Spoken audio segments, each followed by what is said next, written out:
Session को start करेंगे। तो बहुत इम्पोर्टेंट तरीके से, और मैं हर पार्ट को समझाने की कोशिश करूँगा कि ये आंसर क्यों आया, लेकिन आप लोगों को भी बहुत आराम से चीज़ों को समझना है, ठीक है? तो हम क्या सेशन को स्टार्ट करें? सेशन को स्टार्ट करें? वेरी गुड इवनिंग, बहुत-बहुत गुड इवनिंग। चलो, हम सेशन को स्टार्ट करते हैं और आपकी स्क्रीन पे पहला क्वेश्चन आ रहा है। ईज़ी है बट सोच समझ के आंसर करें, जल्दबाजी ना करें। क्वेश्चन है, choose the correct sequence in resource recovery for mixed solid waste. आपके पास मिक्स्ड सॉलिड वेस्ट है और आपको रिसोर्स की रिकवरी करनी है। तो आप कैसे-कैसे, पहले क्या करोगे, उसके बाद क्या करोगे, उसके बाद क्या करोगे, ये आपके पास क्वेश्चन है। आराम से सोचिए, पहले क्वेश्चन को समझिए, क्या कहना चाहता है ये। मैं पोल दूँगा। All the very best. चलो,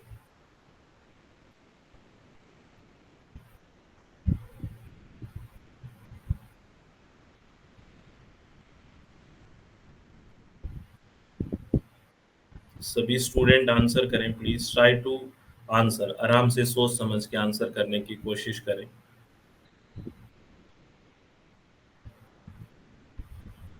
बहुत कम बच्चों ने आंसर ठीक किया है और इजी क्वेश्चन है, इसका राइट ऑप्शन डी होगा। क्या है ये क्वेश्चन, क्यों होगा, पहले देखते हैं।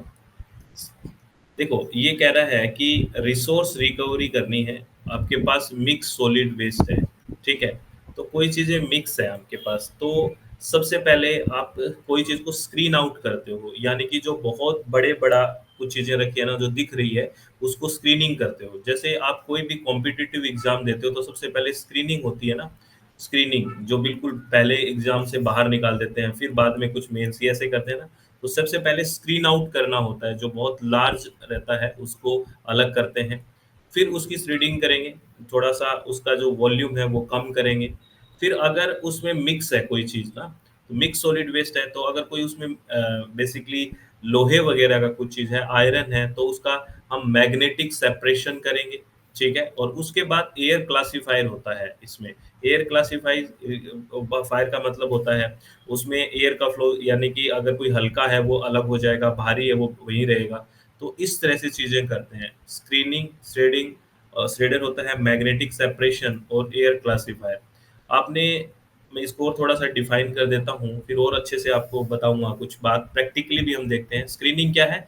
Separate waste based on size to remove oversized material, ठीक है ना? जो ओवरसाइज़ मटेरियल है, उसको हटाते हैं। This initial step remove large item like branches or plastic container from the waste stream, allowing for more efficient processing of the smaller particle। यानी कि पहले बड़े-बड़े पार्टिकल को स्क्रीन आउट कर दिया जो दिख रहे हैं उनको। फिर होता है श्रेडर, यानी कि the waste is then shredded to reduce its size, making it easier to separate different components, ठीक है? उसके बाद होता है मैग्नेटिक सेपरेशन, यानी कि इसमें मेटल जो आफ्टर शेडिंग, यानी कोई कोई फेरस मेटल है, आयरन वगैरह है, तो उससे क्या होगा, नॉन मैग्नेटिक मटेरियल पीछे छूट जाएगा, जो नॉन आयरन जो लोहे का नहीं होगा, है ना, या नॉन मैग्नेटिक मटेरियल होगा, पीछे रह जाएगा। और फाइनली क्या होता है, air classifier. This step use air current to separate lighter material like paper from heavier material like plastic based on their density. अब आपने देखो गाँव में वो गेहूँ वगैरह साफ करते थे, तो पहले देखो उसमें सारी चीज़ें निकाल लेते थे, कि इसमें क्या चीज़ें गिरी हुई है ना, मिक्स है। और उसके बाद इसको ऐसे छानते थे ना, आपने देखा होगा, तो ऊपर से गिराते हैं हवा से कि कुछ चीज़ें अलग हो जाए। आपने देखा नहीं है ये बातें? देखी है कि नहीं? बताओ भई। ठीक है, चलो। All the best for the next question. Hello dear students, कैसे हो आप सब लोग। और आपको एक इन्फॉर्मेशन देनी है कि जो स्टूडेंट इन्वायरमेंट साइंस की तैयारी कर रहे हैं बेसिकली, चाहे वो किसी भी एग्जाम के लिए कर रहे हो, यूजीसी नेट के लिए या कोई स्टेट पोल्यूशन कंट्रोल बोर्ड के लिए या फिर कोई स्टेट पीसीएस के लिए, उसके लिए हमने स्पेशल पीवाईक्यू का बैच निकाला है, जिसमें डेली बेसिस पे आपका unit wise previous year question को डिटेल में डिस्कस किया जाएगा। और अगर आप हमारी स्क्रीन पे देखोगे तो हमारे कोर्स में ये जो कोर्स है, जिसका नाम लिखा हुआ है सिलेक्शन ट्रैक के नाम से है, इसमें 1000+ आपको लेटेस्ट PYQ का डिस्कशन किया जाएगा इसमें, ठीक है। और इसमें देखो आप कोर्स कंटेंट पे जाओगे तो यूनिट वाइज है। अभी हमारा जैसे फंडामेंटल ऑफ इन्वायरमेंट साइंस के क्वेश्चन हुए हैं, और इन्वायरमेंटल केमिस्ट्री के और हजार्डियस वेस्ट मैनेजमेंट के चल रहे हैं। बाकी आपको यूनिट वाइज सारे जो हो चुके हैं वो भी मिलेंगे, और डेली बेसिस पे हम डिस्कशन कर रहे हैं इसका। तो इसमें आपका थ्योरेटिकल पार्ट के साथ साथ जो हमारा एप्लीकेशन में इश्यू आता है कि थ्योरी तो पढ़ लेते हैं लेकिन क्वेश्चन को अटेम्प्ट कैसे करें, तो वो भी चीज़ें आपकी क्लियर हो जाएगी। तो अगर आप विलिंग है कि इस तरह की चीज़ें जो हम कर रहे हैं कि हम अप्लाई भी करना सीखें, तो इस बैच को आप ज्वाइन कर सकते हैं। ये काफ़ी हेल्पफुल होने वाला है। ऑल द वेरी बेस्ट, बहुत बहुत धन्यवाद, thank you, thanks a lot friends. Next question है, arrange the following functional elements of solid waste management in order to in which they appear.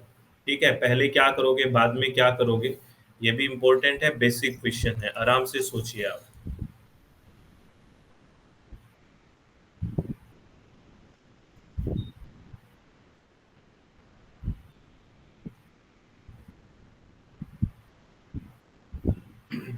चलो मैं बोल दे रहा हूँ, बहुत बेसिक क्वेश्चन है, आराम से सोचोगे आंसर सबका ठीक हो सकता है, ये बिल्कुल इजी है।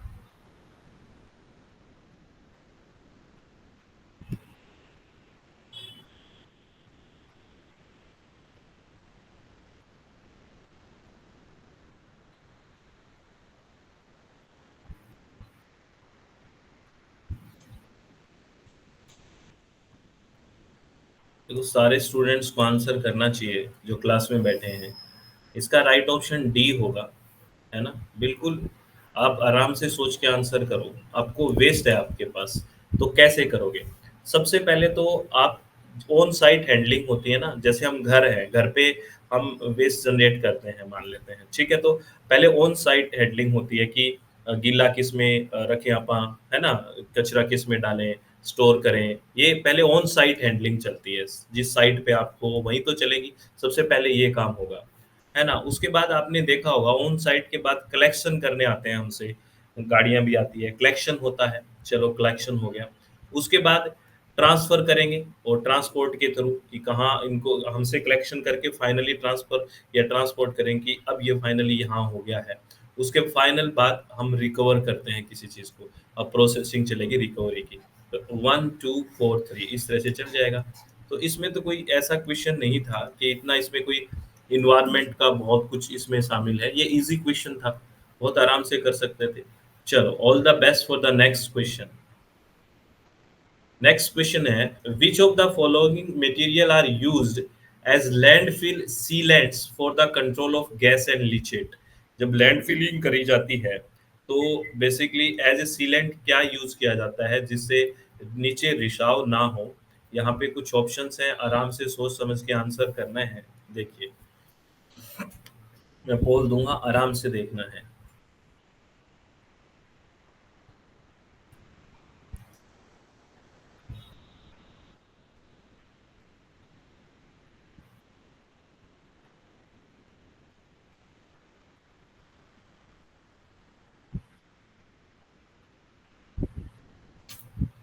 सभी लोग आंसर करें।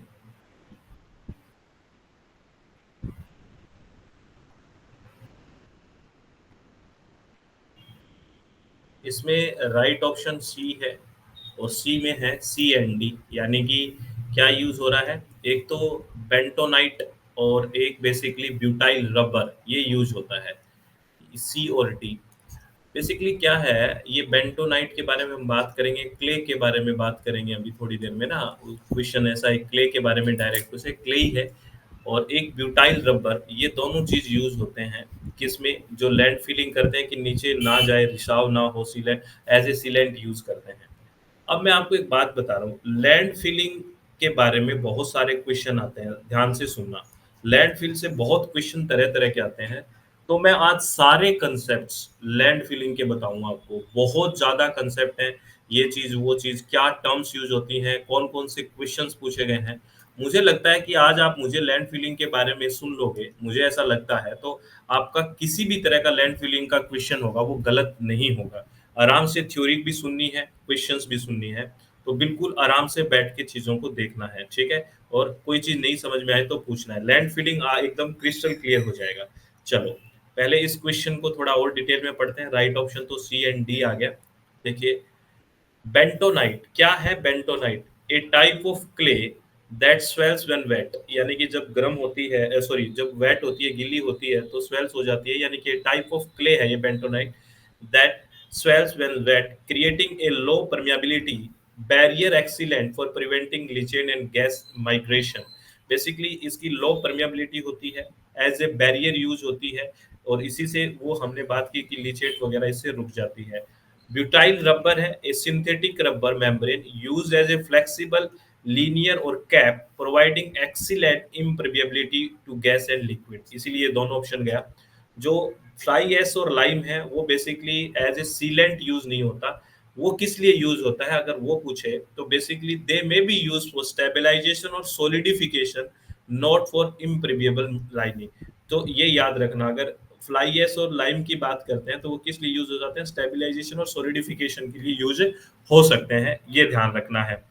चलो, अब मैं आपको लैंड फिलिंग की सारी बातें, जैसे एक ये क्वेश्चन आया लैंड फिलिंग का ही, बेसिक क्वेश्चन एक स्टेट पोल्यूशन कंट्रोल बोर्ड में, क्या the most common land filling sealant use for control of gas and leachate movement is. तो आप इसको मेरे को वैसे ही कमेंट बॉक्स में बता दो, क्या करते हैं इसमें आंसर। इसमें आंसर, अब पहला क्वेश्चन हमने समझ लिया, तो कमेंट बॉक्स में बताओ आप क्या आंसर करते हैं इसका। क्या आंसर करते हैं? सभी लोग आंसर करो। कॉम्पैक्टेड क्ले यूज करते हैं ना, कॉम्पैक्टेड क्ले, क्योंकि हमने बेंटोनाइट्स के बारे में पढ़ा है वो क्ले ही है, तो यहाँ पे क्या करते हैं, ना तो सिंथेटिक केमिकल की बात करते, सीधा हम बात करते कॉम्पैक्टेड क्ले। अभी हमने देखा था कि मोस्ट कॉमनली यूज होता है, तो अब यहाँ पे भी आ जाएगा क्योंकि इम्परमिएबल है, तो सीधा सीधा यहाँ आ जाएगा। अब और भी बात करता हूँ मैं आपको, अगर एक और चीज इसमें देखना है, एक तो हमने बेंटोनाइट तो अभी पढ़ा था, और एक इलाइट और होता है, ILLITE, ये भी बेसिकली क्ले है, कॉम्पैक्टेड, तो ये नाम भी आपसे पूछा जा सकता है। तो compacted clay, specially those rich in bentonite और illite, are effective as landfill sealant due to their extremely low permeability, ability to swell and chemical adsorption property, इन दोनों की, ठीक है ना। These property result from the clay's unique mineral structure which restrict the movement of liquid like leachate and gas products produced inside the landfill। तो दोनों ही हैं ये। बेंटोनाइट ये बेसिकली कॉम्पैक्टेड कलो में जो रिच होता है, बेंटोनाइट और इलाइट, ये दोनों ही इस तरह का काम करते हैं एज ए सीलेंट। अब इन दोनों में अगर डिफरेंस की बात करें बेंटोनाइट और इलाइट के, bentonite and illite both are clay mineral, ये ध्यान रखना है, but they are differ significantly in their composition, structure and properties।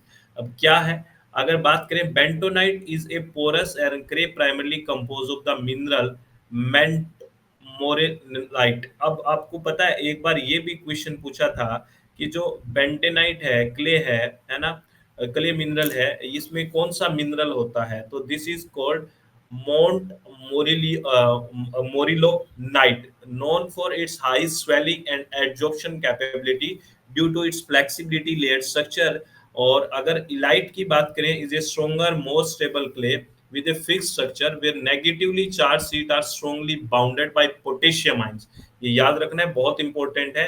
giving it high thermal and chemical resistance, but elite elite don't swelling ability, इसमें do आएगा, and to not swelling ability. जैसे हमने बात की है ना पोंटोनाइट में, उसमें स्वेलिंग एबिलिटी है लेकिन इलाइट में नहीं है, इसमें high thermal and chemical resistance है, तो ये थोड़ा सा आपको ध्यान रखना है, इंपॉर्टेंट है। और क्योंकि ये सेपरेटली क्ले से क्वेश्चन भी पूछा जाता है तो यही हमें कर देना चाहिए। तो मैं आपको एक चीज और इसके बारे में एक डिफरेंस और बता देता हूँ, एक टेबल याद रखना है, ये बहुत इंपॉर्टेंट है। ये बेसिकली टेबल है, देखिए यहाँ पे बेंटोनाइट के बारे में बात की है और यहाँ इलाइट के बारे में बात की है। प्राइमरी मिनरल अगर बेंटोनाइट में बात करें तो कौन सा है, मोंट मोरिलो नाइट है ना। और अगर इलाइट में बात करें तो यही इलाइट ही है, इसके अंदर जो मिनरल है। अगर स्वेलिंग की बात करें तो बेंटोनाइट जो क्ले है वो हाई है, टू वेरी स्वेलिंग कैपेसिटी है, और इसके अंदर लो या फिर कोई स्वेलिंग नहीं है। और जो इंटरनल लेयर की बात करें, इंटर लेयर की बात करें, सोडियम और calcium which are weakly held and allow for water infiltration, ये बेसिकली बेंटोनाइट की बात है। अगर हम इलाइट की बात करें, potassium which are strongly held and prevent water infiltration. Industrial use की बात करें, अगर हमने अभी बात करी थी ड्रिलिंग मड सीलेंट के लोग पे यूज हो रहा है, देखो लैंड फिलिंग और वेल्स में बेंटोनाइट। और ये अगर इलाइट की बात करें, इन्वायरमेंट क्लीनअप, इसको फोर्स रिमूविंग के लिए cosmetic as a component in ceramics में यूज होता है। और इसका फॉर्मेशन कब होता है, अगर वॉल्केनिक एस है, यानी कि वेदरिंग ऑफ वॉल्केनिक इरप से बेंटोनाइट बनता है, और अल्ट्रेशन ऑफ जो स्मेक्टिक क्ले है, इन प्रेजेंस ऑफ पोटेशियम, तो इलाइट बनता है। यहाँ से भी क्वेश्चन आता है, ये इंपॉर्टेंट है। ये क्ले में बात करते हैं जब सोइल के टॉपिक पढ़ते हैं, लेकिन यहाँ जब नाम आ गया तो हमें पढ़ना चाहिए। ठीक है, तो ये बात आपको ध्यान रखनी है। ठीक है, ध्यान रखोगे। मतलब बहुत बेसिक क्वेश्चन है, लेकिन सारी चीजों को हमें एकदम डीपली जाना है धीरे धीरे करके। नेक्स्ट क्वेश्चन की बात करते हैं। देखो, अब ये क्वेश्चन आपको इजी लगेगा, ऑप्शन थोड़ा कंफ्यूज हो सकता है, और इसकी डिटेल भी देखेंगे। क्वेश्चन है, a city with tropical and humid weather produce waste with high calorific value, which of the following option is best suited for the city. क्या करना चाहिए उस सिटी को उस वेस्ट के साथ, ये पूछा है। ठीक है, इजी क्वेश्चन है, ये भी एक स्टेट पीसीएस में पूछा गया, पोल्यूशन कंट्रोल बोर्ड में, है ना। तो ऑल द वेरी बेस्ट, मैं पोल दे रहा हूं आपको, क्या करोगे ऐसे वेस्ट का।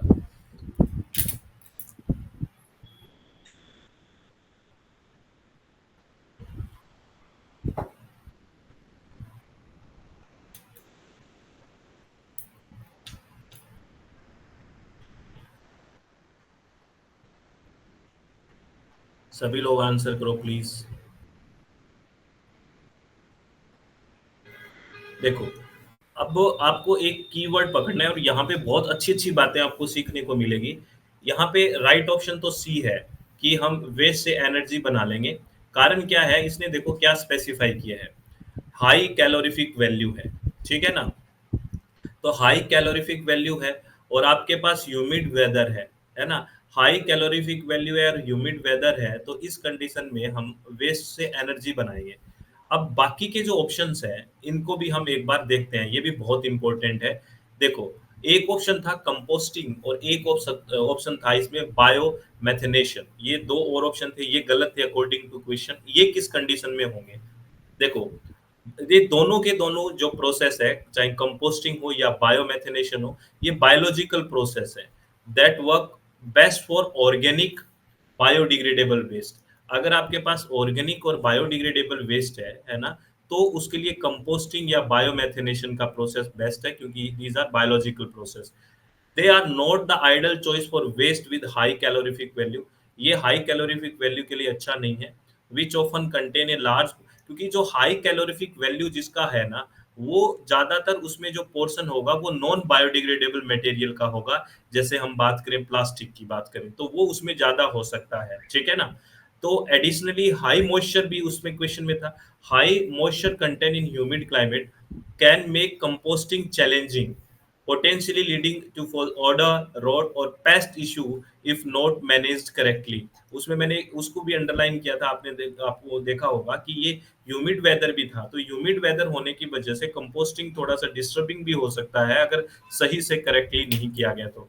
और लैंड फिलिंग भी गलत था, is a method for waste disposal, not a treatment for waste. ये कोई ट्रीटमेंट नहीं है वेस्ट का, this is the waste disposal. It involve dumping refuse into low lying areas। Landfilling is the least preferred option for waste with a high calorific value, as it waste with energy potential of the waste and can lead to formation harmful gas and leachate। इससे harmful gas बन सकती है, leachating भी होगी, तो इसलिए ये option नहीं गया। आगे बात करना है, बहुत आराम से सारी चीजों को सुनना है। देखो, एक क्वेश्चन ऐसा आया, अब शब्दों के साथ देखिए, ये क्वेश्चन भी आया, इस क्वेश्चन को करिए आप। क्वेश्चन है, a coastal city produce municipal solid waste with high moisture content, high organic material, low calorific value and low inorganic material. The most effective and suitable option for municipal solid waste management in that city is, क्या होगा, है ना। चलो मुझे आप पोल में answer ना करके कमेंट में आंसर करके बताओ क्या होना चाहिए इसका आंसर। सारे बच्चे कमेंट में आंसर करो। क्या आंसर होना चाहिए सभी बच्चे?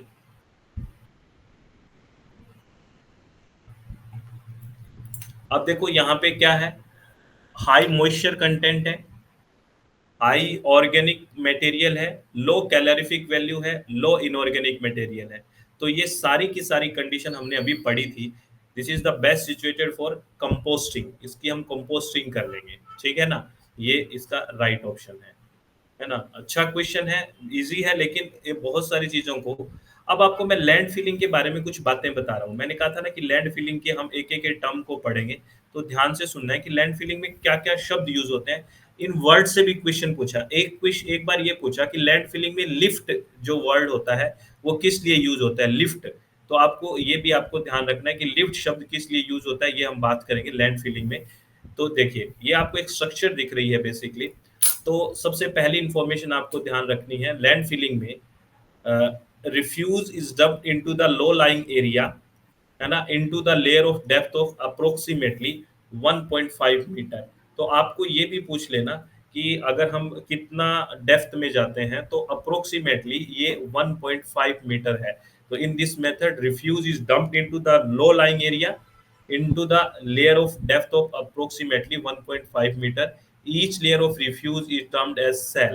अब एक होता है सेल और एक होता है लिफ्ट। सेल होता है जो हर एक लेयर बनाएंगे ना अपन, जैसे एक लेयर बन गई फिर दूसरी उस पे बनेगी, तो उसको सेल बोलते हैं। जैसे यहाँ देखिए ये सेल है ना, ये सेल है, एक लेयर बन गई फिर दूसरी लेयर बनी, तो वो सेल होती है। लिफ्ट क्या होती है देखिए, when a given active area of the landfill is filled with cells, other layer called lift can be added on top. जैसे अब यहाँ पे देखिए, यहाँ पे फर्स्ट लिफ्ट, अब जैसे एक यहाँ पे सेल पूरी भर गई, है ना, landfill is filled with cell, ये सारी सेल भर गई। तो अब हमने उसको ऊपर उठाया, है ना, अदर लेयर बनाई, तो उसको यानी कि उठाया ना, लिफ्ट किया है, तो ये सेकंड लिफ्ट बन गई। So the operational phase of a sanitary landfill is organized around the concept of cells, daily cover and lift. ये तीन चीजें यूज होती हैं। डेली कवर यानी कि डेली जैसे हम उसमें डाल रहे हैं, देखिए यहाँ डेली कवर है, ये डाल रहे हैं हम। उसके बाद सेल भर गई, सेल फिल होगी, तो क्या उठाएंगे, लिफ्ट बनाएंगे। तो ये ध्यान रखना, क्योंकि एक बार ये क्वेश्चन पूछा है कि लिफ्ट शब्द किस लिए यूज होता है लैंडफिल में। तो ये ध्यान रखोगे, ये बात ध्यान रखोगे क्या नहीं। और भी बात करूंगा लैंड फिलिंग के बारे में, आज हर कंसेप्ट लैंड फिलिंग के बारे में आपका क्लियर होना चाहिए, ठीक है। चलो आगे बात करता हूं। देखो, द मैक्सिमम परमिसेबल स्टैंडर्ड, ये नोट भी आपको ध्यान रखना है, नोट की तरह संभालना है।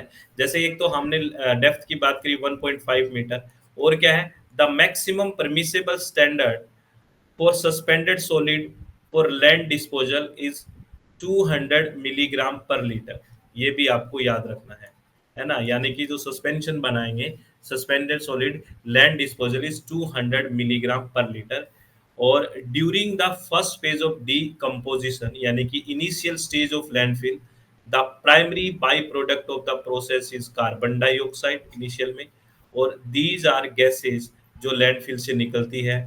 ये क्योंकि एक बार आपसे पूछा कि कौन कौन सी गैस लैंडफिल से निकलती है, तो आप ये सारी गैस निकलती है। हो सकता है ये कम मात्रा में निकले, H2S है, ये कम निकली हो, लेकिन निकलती सारी गैसेज है। तो ये याद रखना कि लैंडफिल से ये सारी गैस निकलती है। अमोनियम है, कार्बन डाइऑक्साइड है, मीथेन है, कार्बन मोनोऑक्साइड है, हाइड्रोजन, नाइट्रोजन, H2S, लेकिन ये कम मात्रा में निकलती है, निकलती सारी है, ठीक है, ये ध्यान रखना। मतलब रेशियो कम हो सकता है, लेकिन इमिशन इनका होता ही होता है, ठीक है। आगे मैं बात करता हूँ। देखिए अब लैंड फिलिंग की जब हम बात करते हैं, थोड़ा कंसंट्रेट होना प्लीज, डीप ब्रीथ करना। तो इसकी 5 स्टेज होती है, 5 फेज में काम करता है। वो फेज में कौन कौन सा है, इससे रिलेटेड क्या क्वेश्चन पूछा गया, कितना डीपली, वो भी मैं बात करूंगा। तो the decomposition of organic waste in a landfill occur in 5 distinct phase. 5 phases होगी। Moving from a oxygen rich, यानी कि सबसे पहले जो पहली फेज होगी, हमने कोई, देखो आप बिल्कुल सिंपल भाषा में समझो, आपके पास कोई वेस्ट है, तो सबसे पहले आपने उसको डाला है। तो अब यहाँ ऑक्सीजन बहुत ज्यादा है, एक बार प्राइमरी, क्योंकि अभी यूज नहीं हुई, डिकम्पोज होगा, चीजें टूटेगी, तब यूज करेंगे ना, तब यूज होगी। अभी तो ये ऑक्सीजन काफी ज्यादा है, तो यही कह रहा है सबसे पहले जो होगा from moving A oxygen rich. अब एरोबिक कंडीशन है, और अब एक कई सारी सीरीज में जाएगा, फिर एनएरोबिक कंडीशन तक चला जाएगा। तो 5 फेजेस होती हैं अगर लैंड फिलिंग की बात करें। सबसे पहली फेज क्या है?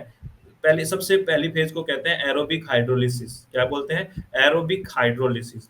यानी कि this is initial phase begin immediately after waste is deposit in the landfill.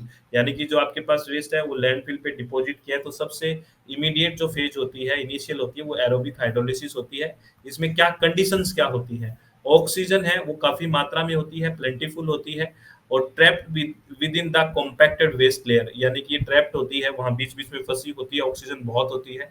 Micro organisms, aerobic bacteria thrive breaking down the easily digestible organic matter like carbohydrate, protein and lipid into smaller compounds. अब वहां पे जो हमारे पास waste है उसमें oxygen है, तो शुरुआत में क्या करेंगे? जो माइक्रो ऑर्गेनिज्म है, जो एरोबिक बैक्टीरिया होंगे वो काम करेंगे, और जो हमारे पास ऑर्गेनिक मटेरियल है जो डाइजेस्टेबल है, जिससे माइक्रो ऑर्गेनिज्म जिस पे रिएक्ट कर सकते हैं, डिग्रेड कर सकते हैं, जैसे कार्बोहाइड्रेट, प्रोटीन, और इनको सिंपल कंपाउंड में बदलेगा। और इस फर्स्ट फेज में प्रोडक्ट क्या बनेगा? The process produce carbon dioxide and water and heat. अगर फर्स्ट स्टेज में कोई पूछे कि फर्स्ट फेज ऑफ लैंडफिल,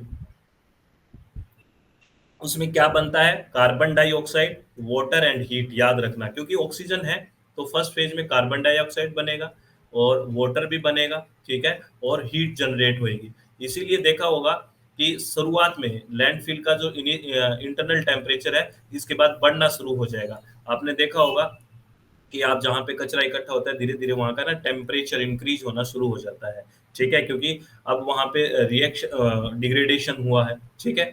अब नेक्स्ट सेकंड फेज क्या है? देखिए, सेकंड फेज अब एनएरोबिक ट्रांजिशन हो रहा है अब यहाँ पे, क्योंकि ऑक्सीजन क्या होती है वहाँ पे जो ट्रैप थी वो यूज हो रही है। तो the second phase begin once the trapped oxygen is fully depleted. अब जब फुल्ली वो डिप्लीट हो गई तो अब एनएरोबिक ट्रांजिशन होगा। यहाँ पे कंडीशन क्या है? The environment become anaerobic as microorganisms consume the remaining oxygen. Electron acceptor like nitrates and sulfate are used up. ठीक है ना? तो प्रोडक्ट्स कौन से बनेंगे? The shift to anaerobic condition mark the beginning of the gas mixture transition to higher concentration of carbon dioxide and hydrogen. अगर second की बात करें तो क्या क्या है? देखो, कार्बन डाइऑक्साइड एंड हाइड्रोजन है, यहाँ वाटर नहीं है, ठीक है ना, क्योंकि ऑक्सीजन डिप्लीट हो चुका है। और कार्बन डाइऑक्साइड देखोगे तो आप हर फेज में धीरे धीरे आएगा, है ना, लास्ट में आके कहीं ना कहीं मीथेन होगा, मिथेनोजेनेसिस, क्योंकि एकदम कंडीशन आ जाएगी जो वहां पे बचेगा ही नहीं ऑक्सीजन वगैरह। तो थर्ड फेज है एसिड फॉर्मेशन, जिसको एसिटोनोजेनेसिस बोलते हैं। This stage is characterised by the production of volatile fatty acid, VFS. इसमें माइक्रो ऑर्गेनिज्म क्या है? Acid forming bacteria break down the organic compound produce in phase two. जो phase two में organic compound बना है, तो जो एसिड फॉर्मिंग बैक्टीरिया है उसको ब्रेक डाउन करते हैं इन ऑर्गेनिक एसिड्स, इसीलिए इसको एसिड फॉर्मेशन या एसिटोजेनेसिस होता है। यहाँ पे acetic forming and lactic acid बन जाएगा और अल्कोहल बनना शुरू हो जाएगा। और इसमें प्रोडक्ट क्या है? The process release more carbon dioxide and hydrogen leading to a drop in the landfills pH. अब क्या होगा? यहाँ पे कार्बन डाइऑक्साइड ज्यादा होगा, ठीक है, बिल्कुल ठीक है। उसके बाद क्या है? जो यहाँ पे आप हाइड्रोजन हो रहा है, बहुत ज्यादा हाइड्रोजन, तो इससे जो पीएच है वो क्या हो जाएगा? कम होने शुरू हो जाएगा। Drop in the landfill pH which can make heavy metal more mobile in the leachate इस फॉर्म में, थर्ड में, ठीक है। ये एक एक लाइन आपके लिए बहुत इंपॉर्टेंट है, इसको अच्छे से रिवाइज भी करना है, एक बार में आपको याद भी नहीं रहे तो ध्यान रखना है। ये हमने 3 फेज पढ़ ली, यानी पहली पेज हमने जो एरोबिक हाइड्रोलिसिस पढ़ा, फिर एनोरेबिक ट्रांजिशन पढ़ा, फिर एसिड फॉर्मेशन या एसिटोजेनेसिस है। उसके बाद फोर्थ है मीथेन फॉर्मेशन, जिसको हम मेथेनोजेनेसिस बोलते हैं। This is the fourth stage. In this longest and most stable phase methane gas is produced. Condition क्या है? As the organic acids are consumed, वहां एसिड बने थे ना पिछली थर्ड स्टेज में, तो उसको कंज्यूम किया जाता है। द लैंडफिल पीएच वो न्यूट्रल हो जाता है और इससे स्टेबल इन्वायरमेंट बनता है मीथेन प्रोड्यूसिंग बैक्टीरिया के लिए, जो मेथेनोजेंस है, मतलब फेवरेबल कंडीशन आ जाती है। तो microorganism methanogenic bacteria convert the acetic acid and other intermediate product into methane and carbon dioxide। तो मीथेन एंड कार्बन डाइऑक्साइड की बात आती है फोर्थ स्टेज में, ध्यान रखना। प्रोडक्ट्स क्या? लेड फिट गैस कंपोज्ड, अगर फोर्थ स्टेज में बात करें तो इसमें 50 से 60% मीथेन है और लगभग 40 से 50% क्या है? कार्बन डाइऑक्साइड है। तो जो प्रोड्यूस होता है इसमें। और ड्यूरेशन क्या है, this phase can last for decades. देखिए कितनी इसका ड्यूरेशन देखो कितना है इसका, with peak gas production typically occurring 5 to 7 year after the waste is buried. तो कितना लंबा पीरियड है। और लास्ट में फिर आ जाएगा हमारी फिफ्थ, यानी दैट विल बी मैच्योरेशन। अब मैच्योर हो गया, this finals occur the most of the organic waste has been decomposed. देखो 100% तो कभी कुछ तो होगा ही नहीं, तो लेकिन हम यूं मान सकते हैं कि most of the organic waste है वो डिकम्पोज हो चुका है। यहाँ पे condition, microbial activity and methane products rate significantly decline हो जाएगा, क्योंकि मोस्टली डिकम्पोज हो सकता है due to a lack of nutrients. अब न्यूट्रिएंट कुछ बचा ही नहीं है, तो प्रोडक्शन रेट है वो डिक्लाइन होना शुरू हो जाएगा। The landfill stabilise and the rate of gas generation drops drastically. अब जो शुरुआत वाली कंडीशन है, एक तरह से जब शुरू में कुछ था ही नहीं वैसी कंडीशन आ गई। दिस रिमेनिंग जो ऑर्गेनिक मटेरियल है break down very slowly into inert soil like compounds, small residue amount of landfill gas may continue be produced for many years। थोड़ी थोड़ी तो निकलती रहेगी। तो these are 5 phases of landfill। तो आपको ध्यान रहेगा ये पांचों फेज कौन कौन सी है लैंडफिलिंग की, बताओ ध्यान रहेगी क्या?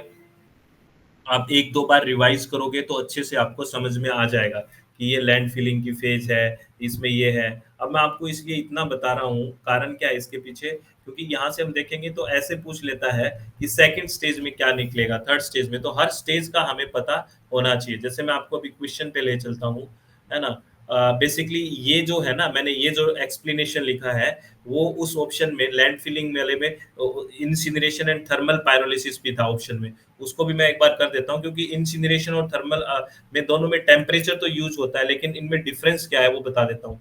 मैं बता देता हूँ मैं ये क्यों बता रहा हूँ। यहाँ पे जो हम कंपोस्टिंग और इंसिनरेशन की बात की थी ना, इसका ऑप्शन तो कंपोस्टिंग चला गया।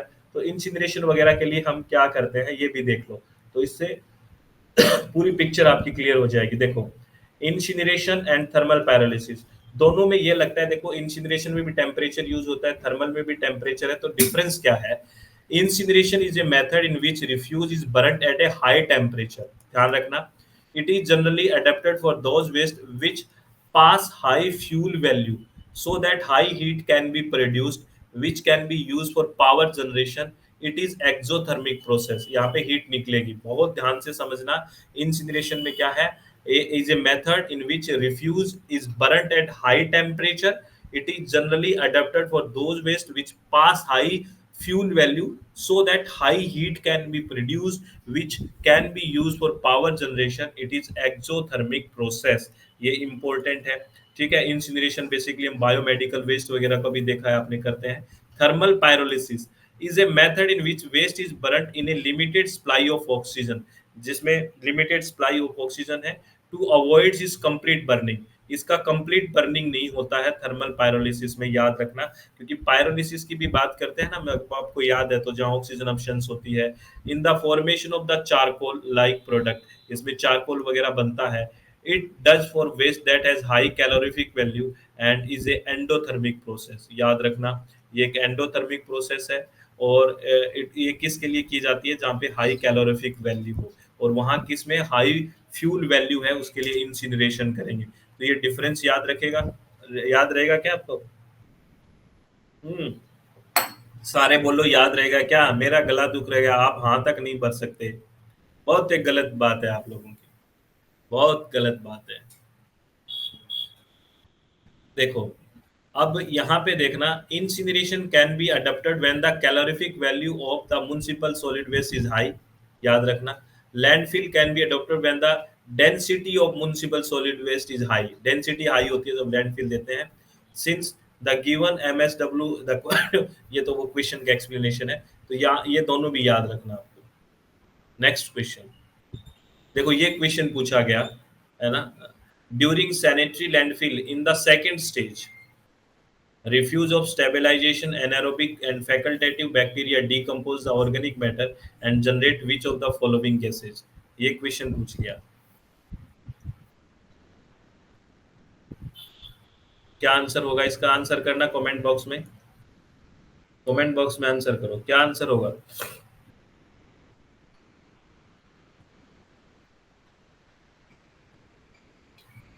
सारे बच्चे कमेंट बॉक्स में आंसर करो। वेरी गुड, इसका डी होगा। अभी भी बच्चे देखो थर्ड ऑप्शन कर रहे हैं। अरे सेकंड स्टेज में कहाँ मीथेन हमने रिलीज करवाई थी, फोर्थ में करवाई थी।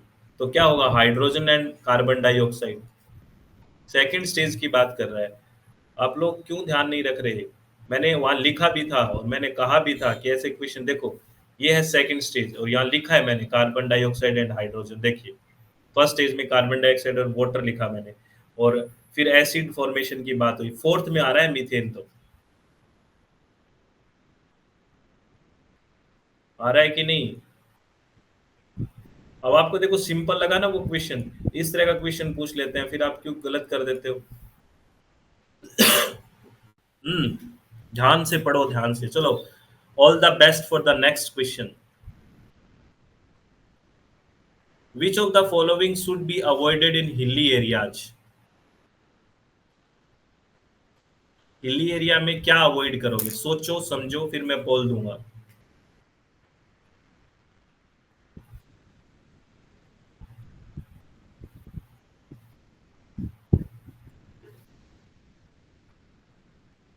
चलो मैं पोल दे रहा हूँ। All the very best.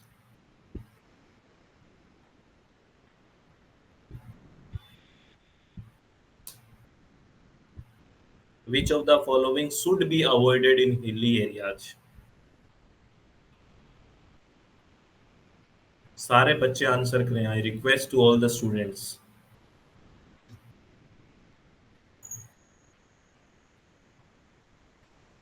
बिल्कुल, जो हिली एरिया है बेसिकली, उसमें आपको क्या अवॉइड करना पड़ेगा? देखो वहां पे हिली एरिया है तो वहां पे कंस्ट्रक्शन, जैसे municipal soil waste disposal landfill का कंस्ट्रक्शन नहीं कर सकते भाई, वहां पे कंटेमिनेशन हो जाएगा। वैसे ही आप हिली एरिया की बात कर रहे हो तो वहां पे इस तरह के कंस्ट्रक्शन में प्रॉब्लम आएगी। मटेरियल सेग्रीगेशन और रिकवरी फैसिलिटी तो हर जगह ही देनी पड़ेगी आपको। ट्रांसफर स्टेशन भी देना पड़ेगा, कलेक्ट भी करना पड़ेगा। कंपोस्टिंग फैसिलिटी दे सकते हो, लेकिन जो ये construction of engineering municipal solid waste disposal land filling का जो कंस्ट्रक्शन है, ये हिली एरिया में प्रॉब्लम क्रिएट कर देगा। तो ये ध्यान रखना, यही अवॉइड करना है। ये question, which is the maximum distance that is kept from a river for the construction of a hazardous waste landfill? हमें कोई हैजार्डियस वेस्ट लैंडफिल बनानी है तो रिवर से कितनी दूर होनी चाहिए, ये पूछा है। मतलब ऐसे नहीं है ना रिवर के पास ही बना दोगे, तो रिवर से कितनी दूरी पे बनाई जानी चाहिए, ये पूछा है।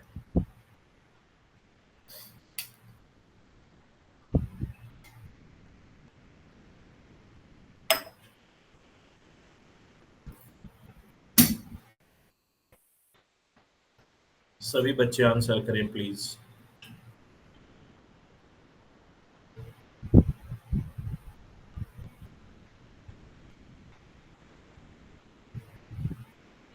देखो मैं आपको कुछ इंफॉर्मेशन बताऊंगा, वो याद रखना।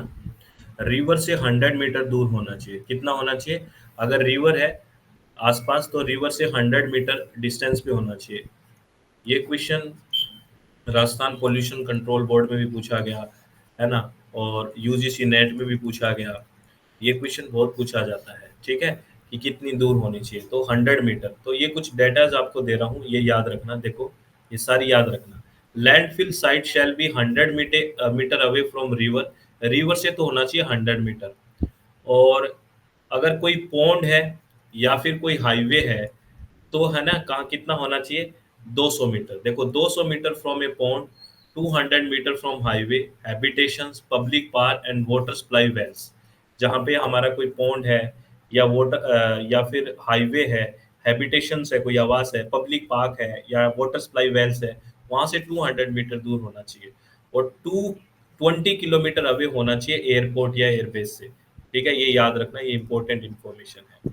लेकिन एक थोड़ी सी कंडीशन है, अगर स्पेशल केस है कोई, तो लैंडफिल है वो with in distance of 10 to 20 kilometre away हो सकती है एयरपोर्ट या एयरबेस से। वैसे तो 20 किलोमीटर के बाद ही होनी चाहिए, लेकिन स्पेशल कंडीशन में है अगर एविएशन अथॉरिटी अगर इसमें परमिशन देता है तो। लेकिन आप इतना याद रखो, रिवर से 100 मीटर दूर, पॉन्ड या फिर हाईवे, हैबिटेशन, पब्लिक पार्क या वाटर सप्लाई से होना चाहिए 200 मीटर, और कोई एयरपोर्ट या एयरबेस है उससे 20 किलोमीटर अवे होना चाहिए। तो ये इंफॉर्मेशन आप लिख भी सकते हो, याद रखना है, याद रखोगे? चलो all the best for the next question. Next question देखो, as per hazardous and other waste management and transboundary movement rules 2016, the import of hazardous and other waste from any country shall not be permitted for। आराम से समझना question को, समझना language को, फिर सोचना क्या आंसर दोगे। और I request to all the students जितने भी आंसर करने की कोशिश कर रहे हैं वो कमेंट बॉक्स में आंसर करें,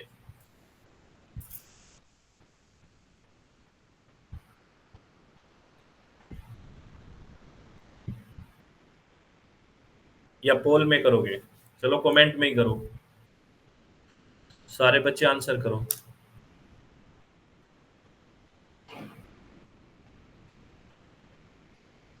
बेसिकली आपको मैं बता देता हूँ। Very good. इसमें डिस्पोजल है ना, डिस्पोजल, ये आप नहीं कर सकते। चाहे सेफ शब्द लगाने से थोड़ी होता है। आप कंफ्यूज हो गए कि सेफ शब्द लगा रखा है कोई नहीं कर दे, नहीं। डिस्पोजल की बेसिकली आपको नहीं है, दी गई है ट्रांस बाउंड्री मूवमेंट से, क्योंकि वरना तो क्या होगा, जो डेवलप्ड कंट्रीज है ना, वो जो डेवलपिंग कंट्री है या जो बहुत गरीब देश है, अंडर डेवलपिंग है, उनमें जाके अपना कूड़ा करकट डाल देंगे, वो पहले ही ऐसे हैं फिर और बीमार होंगे। तो डिस्पोजल नहीं, आप रिकवरी कर सकते हो या रीयूज करते हो, इसके लिए परमिशन है। आप को प्रोसेसिंग करके यूटिलाइजेशन कर रहे हो सकते हो, रिसाइकलिंग कर सकते हो, इसके लिए। डिस्पोजन के लिए आपको परमिट नहीं किया गया है। तो यही लिखा है, other waste rules import of hazardous and other waste from any country shall not be permitted for disposal, याद रखना। इसके बारे में मैं आपको बता देता हूँ, ये बातें याद रखनी है। क्या परमिशन है, क्या प्रोहिबिशन है। देखिए, परमिशन दी गई है रिसाइकलिंग की, रिकवरी की, रीयूज की, यूटिलाइजेशन की, इंक्लूडिंग कोऑपरेशन, ये सब आपको दिया हुआ है। प्रोहिबिट किया गया है सेफ डिस्पोजल, याद रखना। परमिट बॉडी कौन सी है परमिट करेगी अगर बात करें तो, MOEFCC, यानी कि ministry of environment forest and climate change is the nodal ministry for granting permission for import and export. तो आपसे ये भी पूछा जा सकता है कि परमिशन देने की वाली बॉडी कौन सी है इसके लिए, तो MOEF डबल सी या ट्रिपल सी है ना, double C. The import waste for permitted uses, the import must obtain permission from the MOEFCC। ये भी आपसे पूछा जा सकता है कि किससे परमिशन लेनी होगी, तो ये आपको ध्यान रखना है। Next question, all the best for the next question. Question है, which of the following is not a factor in deciding proper frequency for most satisfactory and economical approach for garbage collection from the source। आराम से question को पढ़ें, सोचें क्या answer हो सकता है।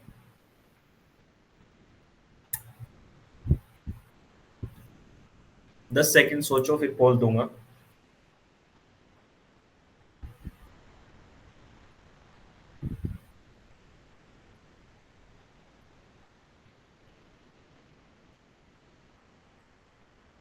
चलो मैं पोल दे रहा हूँ, ऑल द वेरी बेस्ट।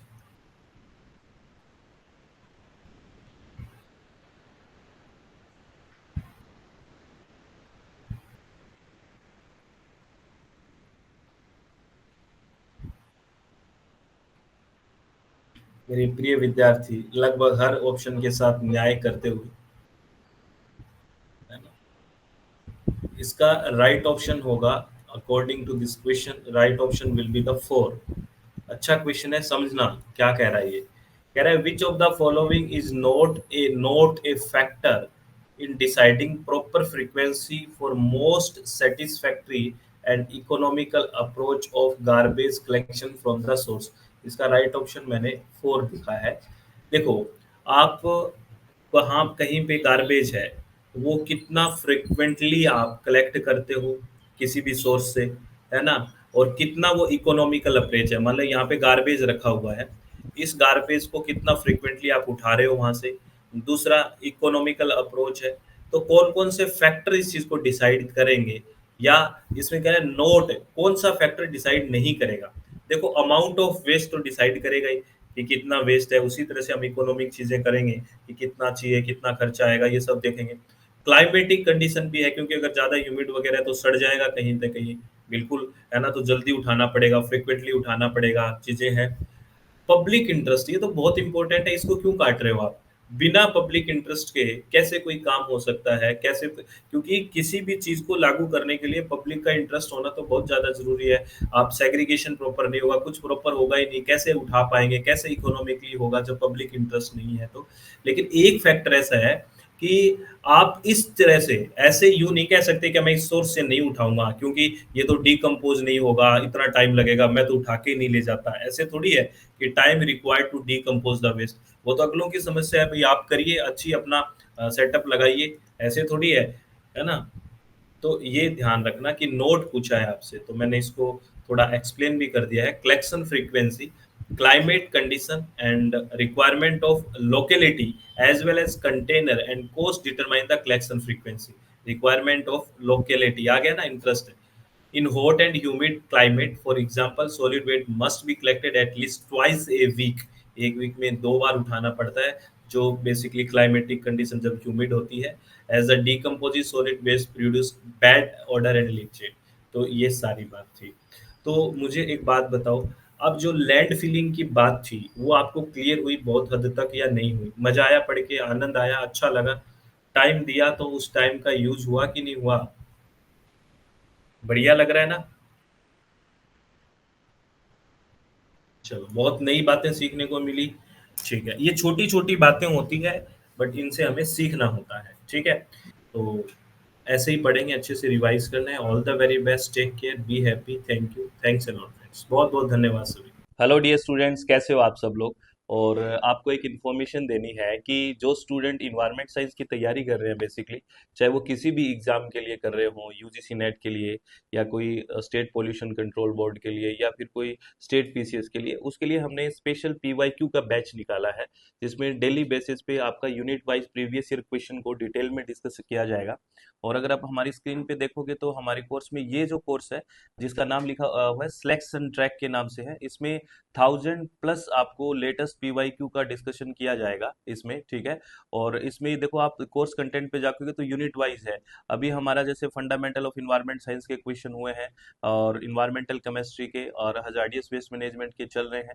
बाकी आपको यूनिट वाइज सारे जो हो चुके हैं वो भी मिलेंगे, और डेली बेसिस पे हम डिस्कशन कर रहे हैं इसका। तो इसमें आपका थ्योरेटिकल पार्ट के साथ साथ जो हमारा एप्लीकेशन में इश्यू आता है कि थ्योरी तो पढ़ लेते हैं लेकिन क्वेश्चन को अटेम्प्ट कैसे करें, तो वो भी चीज़ें आपकी क्लियर हो जाएगी।